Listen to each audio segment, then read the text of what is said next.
Hi students, RO economics classes में आपका हार्दिक अभिनंदन है। आज जो है संतत श्रृंखला से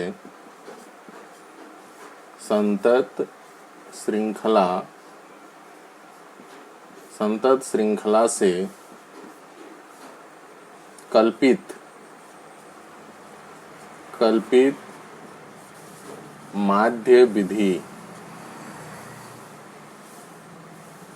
माध्य विधि द्वारा जो है मानक विचलन की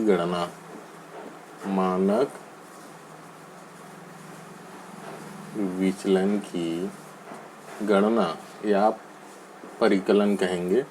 ठीक है, संतत श्रृंखला से कल्पित माध्य विधि द्वारा मानक विचलन की गणना या परिकलन। तो इसके लिए जो है हमें कुछ स्टेप बाय स्टेप जो है अपनाना होता है। तो सबसे पहले जो दिए गए संतत श्रृंखला में से जो है हम वर्गों के जो है मध्य बिंदु ज्ञात करते हैं। सबसे पहले वर्गों के मध्य बिंदु जो है ज्ञात करते हैं, मिड पॉइंट। उसके बाद दूसरा नंबर में जो है कल्पित माध्य से जो है माध्य बिंदु के विचलन का परिकलन करते हैं, यानी d बराबर जो है a माइनस ए एक्स बार लेते हैं। और तीसरे नंबर में FD जो प्राप्त है, d जो विचलन का मान प्राप्त हुआ है उसमें f और d को गुना कर देते हैं। और चौथे चरण में हम करते हैं FD में जो है d को फिर से गुना कर देते हैं ताकि FD स्क्वायर प्राप्त हो, समेसन FD स्क्वायर प्राप्त हो। उसके बाद फार्मूले में रखते हैं 5 स्टेप। तो इस तरह से 5 स्टेप में जो है सवाल हल होते हैं। तो एग्जाम्पल लेते हैं। चलिए एक एग्जाम्पल ले रहे हैं जिसमें 10 से 20 है वर्ग अंतराल, और 20 से 30, 30 से 50, 50 से 70 और 70 से 80। ठीक है, और इसकी फ्रीक्वेंसी जो है, आवृत्ति जो है, ये 10 से 20 में आवृत्ति 5 है, और 20 से 30 में 8 है, और 30 से 50 में 16 है, और 50 और 70 में जो है 8 है, और 70 से 80 में 3। ये फ्रीक्वेंसी है जिसको हम F से और इसको CI से इंटरवल ना, क्लास इंटरवल, इस तरह से हम लोग कॉलम बनाएंगे। ये दिया हुआ रहता है, इतना आपका ये संतत श्रृंखला का पहचान भी है। क्या पहचान है? वो जो है आपका वर्ग अंतराल दिया रहेगा। हाँ ठीक है। अब जो है हम पहला चरण में क्या करेंगे, मिड पॉइंट ज्ञात करेंगे, यानी M मध्य बिंदु। आपको मैंने बताया पहला चरण हमारा मध्य बिंदु हो गया। तो इसके लिए जो है निम्न पद और उच्च पद को क्या करना होता है, जोड़ना होता है और 2 से भाग देना होता है, L1 प्लस L2 अपॉन 2।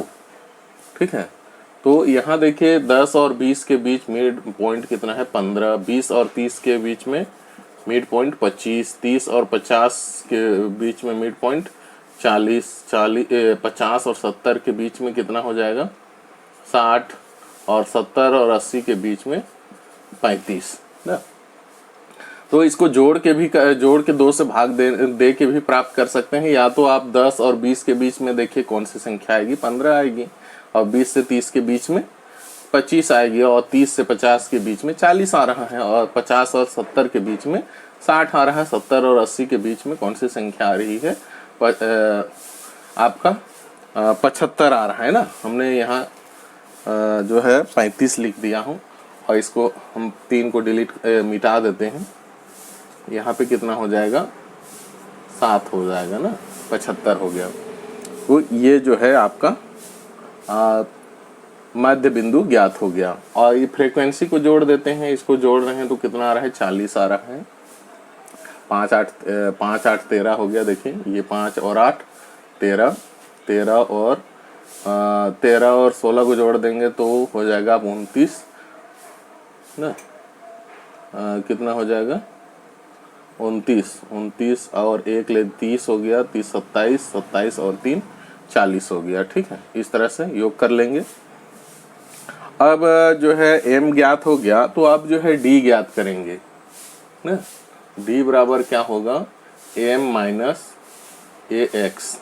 ठीक है, a माइनस क्या होगा ए एक्स बार, यानी ये कल्पित माध्य है। ठीक है, क्या है कल्पित माध्य। तो कल्पित माध्य यहाँ जो है हम लोग मान लो बीच वाला को ले लेते हैं 40। ठीक है, यहाँ जो है ये ए की जगह कितना है ए एक्स बार बराबर जो है 40 है। तो यहाँ देखिए 15 में से 40 घटा देंगे, 15 में से कितना घटा देंगे 40, तो आपका ये कितना बच जाएगा 25। इस तरह से आप घटा सकते हैं।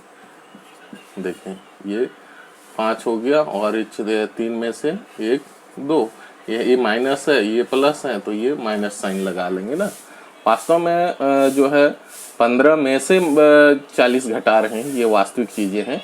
लेकिन यहाँ पे अगर हम जो है चिन्ह को नहीं जो है उपेक्षित कर देते हैं मान लो 1 मिनट के लिए और संख्या को केवल देखते हैं, तो छोटा बड़ा देख के फिर घटा देते हैं। ठीक है, और जो बड़ी संख्या होती है उसका चिन्ह लगा देते हैं। तो यहाँ 25 में 40 घटा देंगे तो कितना हो जाएगा -15। अब 40 में से 40 घटाएंगे तो कितना होगा 0 हो जाएगा। 60 में से 40 ए प्लस हो जाएगा, कितना होगा 20। और ये 75 में से, ये भी बड़ी संख्या है तो 75 प्लस हो जाएगा, तो प्लस में से 75 में से 40 घटा देंगे तो यहाँ आपका कितना आ जाएगा 35 आ जाएगा। ठीक है, ये जो है d ज्ञात हो गया। और इसी तरह जो है हम क्या करेंगे एफ डी निकालेंगे। एफ डी मतलब एफ और डी जो है आपस में क्या होंगे गुना हो जाएंगे पंक्ति में ना। तो देखिए 5 गुणित ये 25। ठीक है, ये 5 और ये 25 गुना हो जाएंगे। तो 5 पचे 25, 5 दूनी 10, 10 2 12। ठीक है, 125 आ गया। और ये माइनस और ये प्लस, तो ये माइनस चिन्ह हो जाएगा। 8 से देखो 8 पंचे 40 और 8 एक 8, 8 और 4 कितना हो गया 12, 120। ये भी ऋणात्मक हो जाएगा, एक प्लस है एक माइनस है, यानी प्लस प्लस गुना होगा तो प्लस ही होगा, लेकिन प्लस और माइनस गुना होगा तो माइनस होगा। ठीक है, और माइनस माइनस गुना होगा तो प्लस होगा। अब देखिए 16 से यहाँ जो है 0 है और यहाँ 16 है, गुना कर दोगे कितना आएगा 0 आ जाएगा। अब देखिए 8 से गुना कीजिए इसमें, तो 8 शून्य शून्य 8 दूनी 16, कितना आ गया 160। ये दोनों प्लस हैं तो प्लस हो जाएगा। और यहाँ 3 पचे 15 के 5, 3 3 9 और 1 10, ये भी प्लस में है। अब इसको जोड़ दीजिए। ठीक है, इसको क्या करेंगे जोड़ देंगे।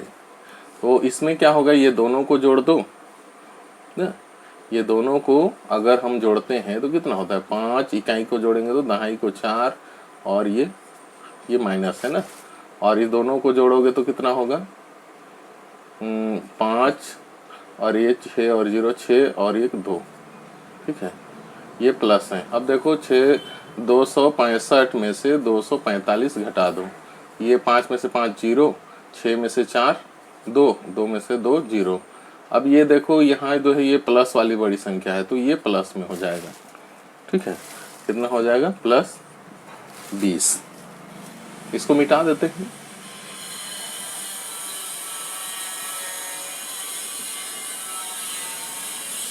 ठीक है, हाँ, तो ये एफ डी ज्ञात हो गया।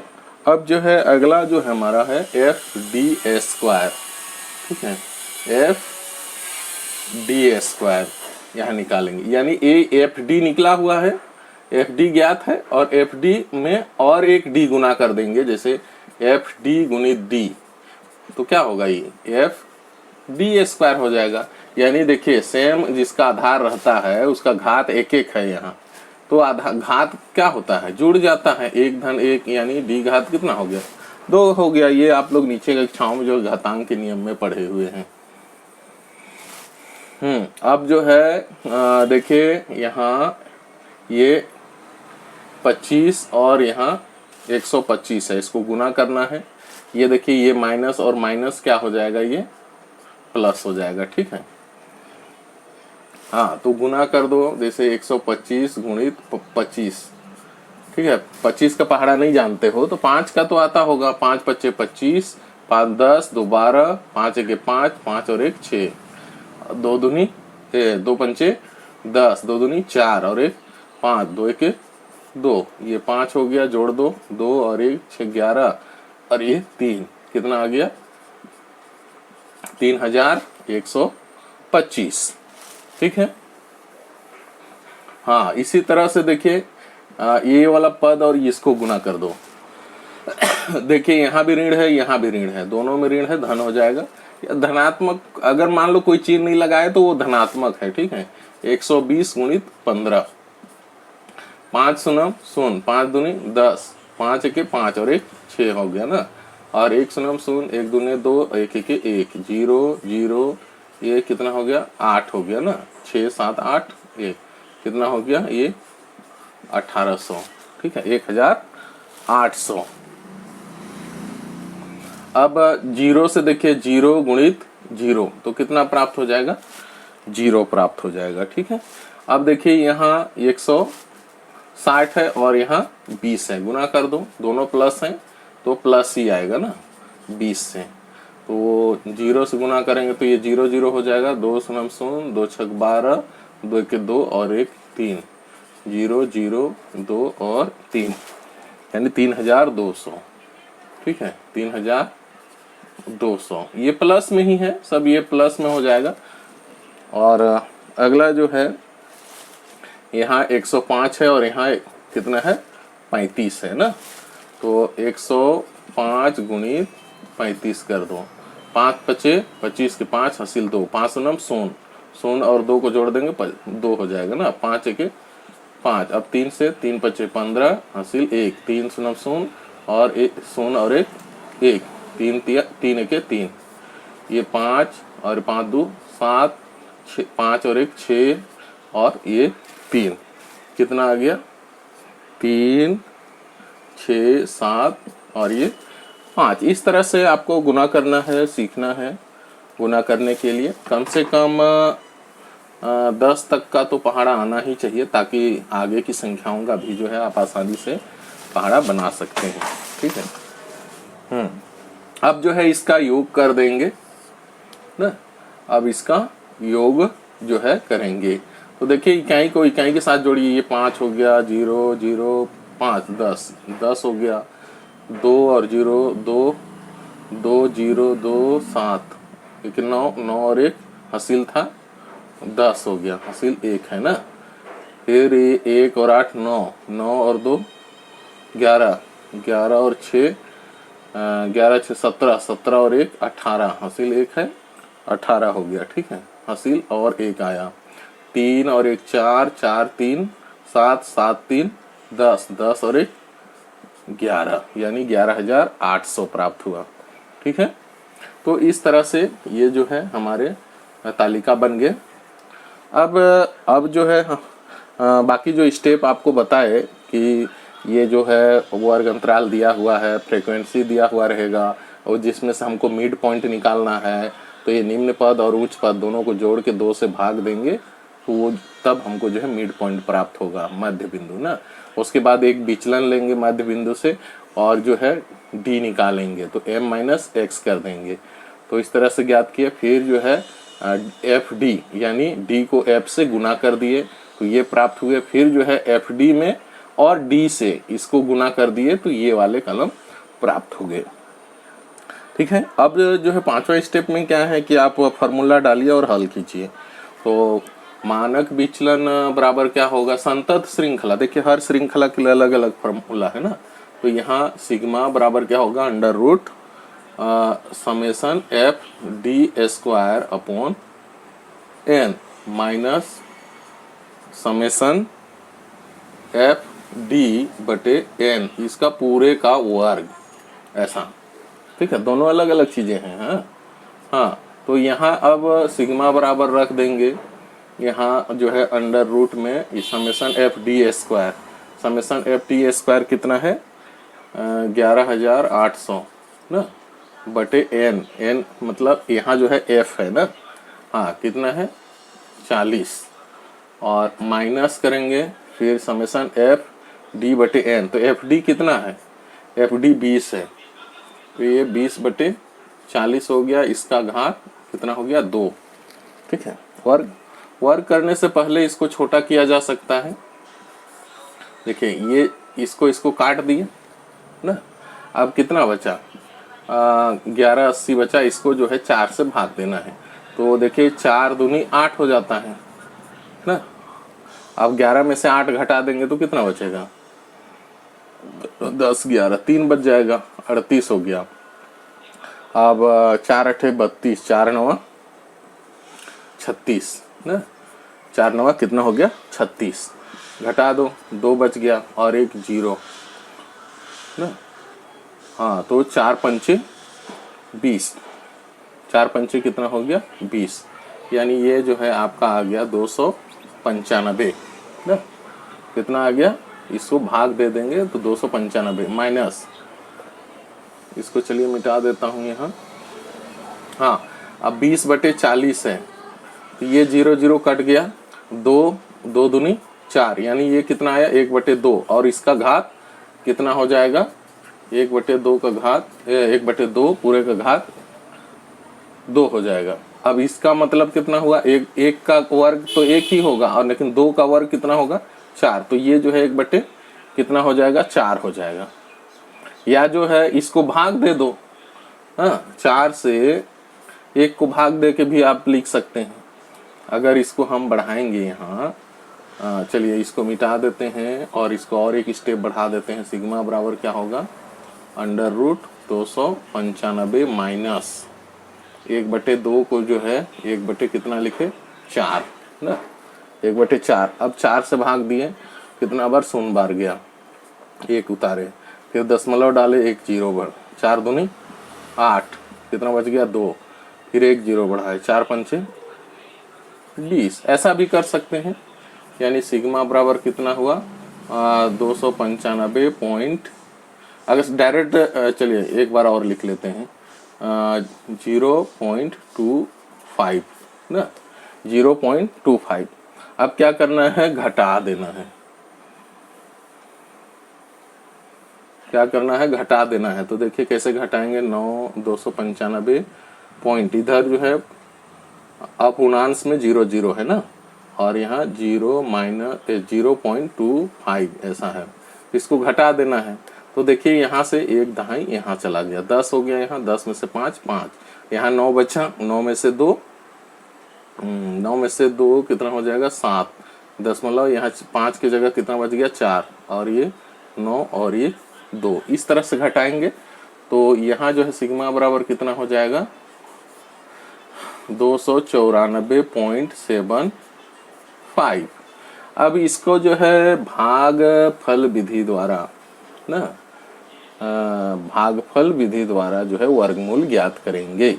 क्या ज्ञात करेंगे, भागफल विधि द्वारा वर्गमूल ज्ञात करेंगे।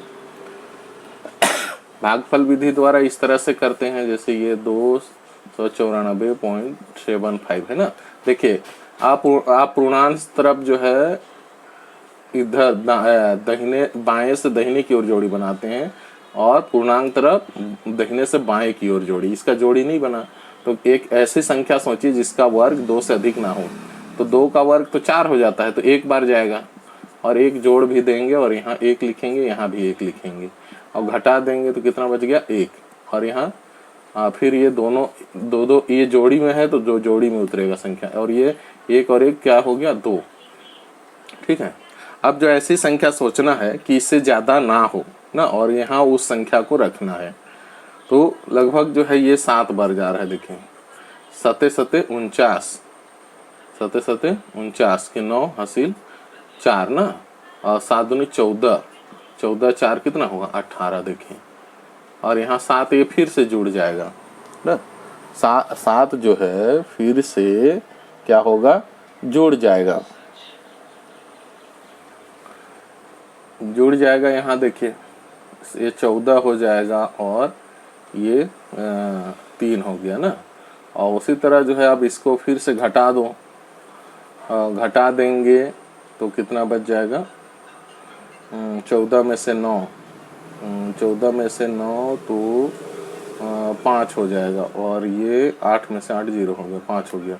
अब जो है दशमलव डाल के ये 70 हो गया। अब यहाँ अगर जीरो रखते हैं तो ये 340 हो जाता है। तो लगभग जो है ये आपका जाएगा, कितना बार जाएगा, 2 बार में तो ज़्यादा हो जाएगा, काहे कि 2 तिया 6 हो जाएगा, तो एक ही बार जाएगा। कितने बार जाएगा, 1 बार जाएगा। ठीक है, इसी तरह से और जोड़ भाग करेंगे तो अधिकतम 6 बार उधर जाएगा आगे ना। तो इस तरह से यहाँ सिग्मा बराबर जो है 17.5